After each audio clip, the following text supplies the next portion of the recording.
اس میں کوئی شک نہیں کہ ہم نبی جیسے معاملات کو انجام نہیں دے سکتے، لیکن اس کا یہ ہرگز مطلب نہیں ہے کہ ہم نبی کو اپنے لیے آئیڈیل نہیں بنا سکتے۔ بسم اللہ الرحمن الرحیم۔ السلام علیکم ناظرین، میں ہوں ہاشم علی عمرانی، پروگرام عکس تاریخ کے ساتھ۔ ناظرین کرام، گزشتہ پروگرام میں ہم نے اس بات کو بیان کیا تھا کہ پیغمبر خدا صلی اللہ علیہ وآلہ وسلم کی تاریخ و سیرت کا جاننا کیوں ضروری ہے، اس پر ہم نے آپ سے بات کی تھی۔ آج جس موضوع پر ہم بات کریں گے وہ یہ ہے کہ پیغمبر خدا صلی اللہ علیہ وآلہ وسلم کی شخصیت کیا تھی۔ پیغمبر خدا صلی اللہ علیہ وآلہ وسلم کے بارے میں بعض لوگ یہ کہتے ہیں کہ آپ صلی اللہ علیہ وآلہ وسلم بشر نہیں تھے، بلکہ آپ نے نزول یا ظہور کیا تھا، اور ایک جو ہے کہ آپ صلی اللہ علیہ وآلہ وسلم بشر تھے، ظاہری انسانی خصوصیات کے حامل تھے۔ قرآن کی نظر میں اگر ہم دیکھیں تو قرآن کیا ارشاد فرماتا ہے؟ قرآن یہ ارشاد فرماتا ہے کہ انا بشر مثلکم یوحی الیہ، کہ اے نبی کہہ دیجئے کہ کیا ہے، میں بشر ہوں، میں انسان ہوں، مثلکم تمہاری طرح، لیکن ایک فرق کے ساتھ، وہ کیا ہے؟ یوحی الیہ، کہ میرے پر وحی ہوتی ہے، وحی نازل ہوتی ہے۔ تو یہاں پر اگر ہم پیغمبر خدا صلی اللہ علیہ وآلہ وسلم کی ذات کو دیکھیں تو دو پہلو ان کے ہیں۔ ایک پہلو کیا ہے کہ وہ انسان تھے، بلکہ پیغمبر خدا انسان کامل تھے، ایک ایسا انسان کہ جس کے بارے میں خدا نے قرآن میں ارشاد فرمایا ہے کہ انی جاعل فی الارض خلیفہ، کہ جو حقیقی معنوں میں کیا تھے؟ کہ خدا کے خلیفہ اور اشرف المخلوقات کا سب سے بہترین اور اتم مصداق تھے۔ اور انسان کس معنوں میں؟ کہ اس معنوں میں کہ پیغمبر خدا صلی اللہ علیہ وآلہ وسلم کے اندر بھی وہی انسانی ساری خصوصیات موجود تھیں، کہ جس طرح ایک انسان کا بھوکا لگنا، ایک انسان کا تھک جانا، ایک انسان کو اپنی ضروریات زندگی کے لیے کیا ہے، بعض اوقات بعض معاملات میں دوسروں پر ڈیپینڈ ہونا، اور اسی طرح جس طرح ایک انسان کی ایک ضرورت ہے ہر انسان کی، اس کو شادی کرنا، اور اس طرح کے جو باقی معاملات ہیں، اس میں نبی خدا صلی اللہ علیہ وآلہ وسلم کیا تھے؟ انسان تھے، اور انسانی معیارات میں بدرجہ اتم تھے، اور کمالات جو ہے انسانی کمالات ان کے اندر بہت زیادہ تھے۔ ہم پیغمبر کے رتبے کی بات نہیں کر رہے، پیغمبر کے رتبے کو کوئی انسان اس رتبے کو چھو نہیں سکتا، لیکن ہم اس انسانی ساختار کی بات کر رہے ہیں کہ پیغمبر خدا صلی اللہ علیہ وآلہ وسلم جو تھے وہ ایک انسان کامل کا ایک مجسم شکل تھے۔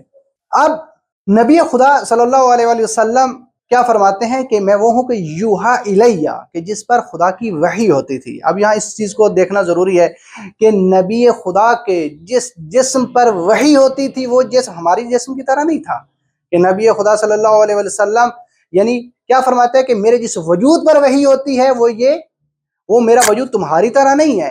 اور پیغمبر خدا جو ہے کیا فرماتے ہیں کہ یہ جو میرا دل ہے وہ تمہارے دل کی طرح نہیں ہے، بلکہ جو میرا دل ہے یہ راز مخزن خدا ہے، اور اسی طرح میری جو آنکھ ہے وہ تمہاری آنکھ کی طرح نہیں ہے، بلکہ میری آنکھ کیا ہے؟ بصیرت اور معرفت کی آنکھ ہے، کہ یہ وہ آنکھ ہے کہ جو خدا کے تمام مظاہر کو دیکھ سکتی ہے۔ دیکھیں، ہم اگر قرآنی فضا کو دیکھیں تو ہمیں یہ سمجھ میں آتی ہے کہ قرآنی جو فضا ہے اس نے نبی خدا صلی اللہ علیہ وآلہ وسلم کا ایک ایسا تعارف پیش کیا ہے کہ جس میں غلو کا شبہ ہی نہیں ہے۔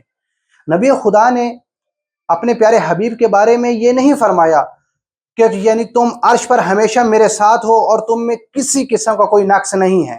یہاں پہ نقص مراد وہی انسانی تقاضوں کا ہونا، یعنی انسان کا بھوک لگنا، انسان کا تھک جانا، اور اسی طرح مثلا انسان کو کہیں پہ صلح کرنی ہے، کہیں پہ جنگ کرنی ہے، اس طرح کے تقاضے مراد ہیں۔ بلکہ پیغمبر خدا کے بارے میں قرآن مجید میں خدا کیا ارشاد فرماتا ہے؟ خدا فرماتا ہے الم یجد کا یتیمن فآوا، کہ کیا اس نے آپ کو یتیم نہیں پایا اور آپ کو پناہ دی۔ اور یعنی کیا کہنا چاہ رہے ہیں کہ پیغمبر خدا صلی اللہ علیہ وآلہ وسلم جب دنیا میں تشریف لے آئے تو آپ کے والد گرامی نہیں تھے، بلکہ آپ کو آپ کی والدہ نے آپ کو پالا۔ 6 سال خداوند متعال نے آپ کو حضرت آمنہ کے دامن میں آپ کو پناہ دی، اور اس کے بعد 8 سال تک آپ اپنے جد امجد کی پناہ میں رہے، اور اس کے بعد آپ حضرت ابو طالب علیہ السلام کی پناہ میں رہے۔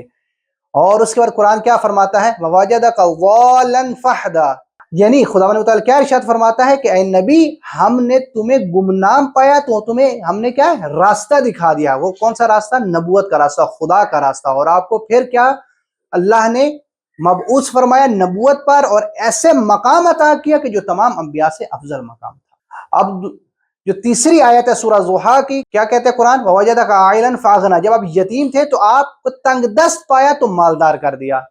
نبی خدا جب دنیا میں تشریف لے آئے یتیم تھے، اور اس کے بعد پیغمبر خدا کو خداوند تعالی نے مالدار کر دیا۔ اس کی مثلا اگر ہم مکہ کے اندر مثال دیکھیں، ہمارے نبی نے جو تجارت کی تھی اس میں بھی جو معلومات ان کے ہاتھ میں آیا، اس کے بعد جو حضرت خدیجہ کے ساتھ ازدواج کے بعد، شادی کے بعد آپ مالدار ہوئے، اور اس طرح اپنے دین اسلام کی خدمت کی اور اس کے پھیلنے کا سبب بنا۔ اور اسی طرح مدینہ میں بھی خداوند متعال نے آپ کو کیا کیا کہ وہ جو جنگیں ہوتی تھی، جو مال غنیمت ہوتے تھے، اور اس میں جو نبی کا ایک خاص حصہ ہوتا تھا، اور جس طرح بالخصوص جنگ بنو نذیر کے بعد جو مسلمانوں کی حالت جو ہے وہ مالی حالت بہت بہتر ہو گئی۔ انشاءاللہ ہم بعد میں پروگرامز میں اس پر تفصیلی بات کریں گے۔ تو یعنی اس طریقے سے خداوند متعال نے آپ کو کیا کر دیا؟ غنی کر دیا۔ تو ہم جب یہ دیکھتے ہیں کہ نبی خدا صلی اللہ علیہ وآلہ وسلم کے بارے میں قرآن کا کیا مزاج ہے، قرآن کس طرح فرماتا ہے کہ آپ پہلے کیا تھے، ہم نے کیا کر دیا، یعنی تاکہ کوئی غلو نہ کرے، اور کہ ایسا غلو کہ جس طرح مسیحیت میں غلو کیا گیا کہ حضرت عیسیٰ علیہ السلام کے فضائل جب بیان ہوئے تو وہ کہنے لگے یہ خدا کا بیٹا ہے، نعوذ باللہ من ذالک۔ اور تو قرآن نے اس چیز کو بہت خوبصورت انداز میں بیان کیا ہے کہ تاکہ نبی کون ہے؟ اشرف انبیاء بھی ہیں، اشرف مخلوقات بھی ہیں، اور تمام انبیاء کے سردار بھی ہیں۔ تو ایک یہ نقطہ، اور دوسرا یہ کہ پیغمبر خدا صلی اللہ علیہ وآلہ وسلم کہ جو ایک بشر تھے، اور ایسے بشر کے جو تمام انسانی کمالات کا مظہر تھے، تمام انسانی کمالات جو ہیں وہ آپ کے وجود میں موجود تھیں۔ اس کے ساتھ اب یہاں پہ ایک یہ سوال پیدا ہوتا ہے کہ کیا ہم نبی خدا کی تاریخ و سیرت کو پڑھ کر سمجھ سکتے ہیں یا نہیں سمجھ سکتے؟ آیا ہمارے لیے، ہمارے فہم میں یہ بات آ سکتی ہے یا نہیں آ سکتی؟ دوسرا، آیا ہم نبی کو رول ماڈل اپنے لیے بنا سکتے ہیں یا نہیں بنا سکتے؟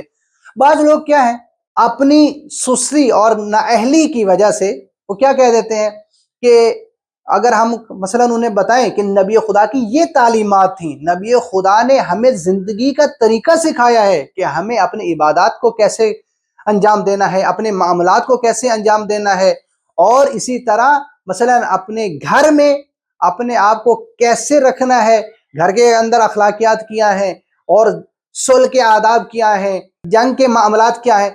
جب انہیں یہ بتایا جاتا ہے تو کہتے ہیں وہ تو نبی تھے، ہم اس جیسا کیسے کر سکتے ہیں، ہم تو ایک انسان ہیں، غلطی کرتے ہیں فلاں۔ اس میں کوئی شک نہیں کہ ہم نبی جیسے معاملات کو انجام نہیں دے سکتے۔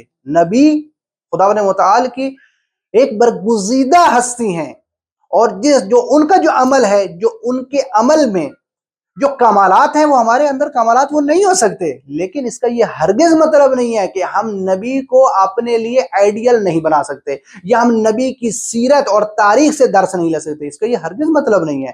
اس لیے تو نبی خدا کو خداوند متعال نے کیا، یعنی ایک جو نبی بنایا ہے وہ انسانوں میں سے نبی بنایا ہے، تاکہ ہم انسان ان سے رہنمائی اور ہدایت لے سکیں۔ اگر ہم ان سے ہدایت اور رہنمائی ہی نہ لے سکیں تو پھر یہ ہمارے لیے حجت ہی بھی نہیں بن سکتے۔ تو اس لیے قرآن مجید میں خداوند متعال نے ارشاد فرمایا ہے، کیا فرماتا ہے؟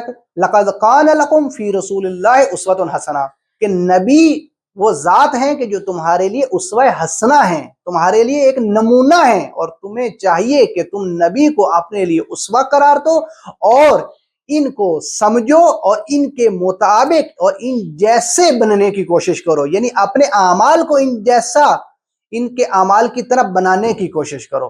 اسی کے ساتھ آپ کی زحمات تمام کرتا ہوں، اور انشاءاللہ اگلے پروگرام میں نبی خدا صلی اللہ علیہ وآلہ وسلم جس جگہ تشریف لے آئے اور جس خاندان میں آپ نے پرورش پائی، انشاءاللہ اس موضوع پہ بات کریں گے۔ والسلام علیکم ورحمۃ اللہ وبرکاتہ۔